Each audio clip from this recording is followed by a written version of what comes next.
And I might just send one your way. মুস্তাফিজের বল খেলা পৃথিবীর সবথেকে কঠিন কাজ। এবার বাংলাদেশের বিপক্ষে মাঠে নামার আগে ফেসবুক লাইভে এসে মুস্তাফিজের জাদুকরি বোলিং নিয়ে একই বলল ডেভিড ওয়ার্নার, যা মুহূর্তেই ভাইরাল। দর্শক, আইপিএলের পর জাতীয় দলেও বল হাতে দুর্দান্ত ফর্মে রয়েছে মুস্তাফিজুর রহমান। বিশ্বকাপে 4 ম্যাচ খেলে বল হাতে দুর্দান্ত বোলিং করে 8 উইকেট শিকার করেছেন এই কাটার মাস্টার। তার বোলিংয়ের স্লোয়ার কাটারের সামনে রীতিমতো দাঁড়াতেই পারেনি প্রতিপক্ষ ব্যাটাররা। বিশেষ করে ডেথ ওভারে দুর্দান্ত বোলিং করে প্রতিপক্ষ ব্যাটারদেরকে চাপে রাখেন মুস্তাফিজুর রহমান। আর এমন জাদুকরি বোলিং করে দলের জয়ে গুরুত্বপূর্ণ অবদান রেখে যাচ্ছেন এই কাটার মাস্টার।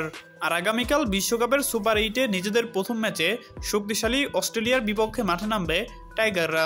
আর মুস্তাফিজের এমন অগ্নিছড়া জাদুকরি বোলিং দেখে রীতিমতো ভয়ে কাঁপাকাঁপি করছে অস্ট্রেলিয়ার খেলোয়াড়রা।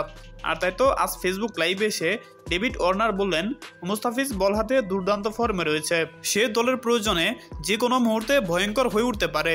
আর তাই তো মুস্তাফিজের বোলিংয়ের সামনে দাঁড়াতে আমরা অনেক ভয়ে আছি। হ্যাঁ দর্শক, আপনাদেরকে বলছি, আগামীকাল অস্ট্রেলিয়ার বিপক্ষে মুস্তাফিজ কয় উইকেট শিকার করবে বলে আপনি মনে করেন? জানিয়ে দিন আপনাদের গুরুত্বপূর্ণ মতামত আমাদের কমেন্ট বক্সে। ধন্যবাদ।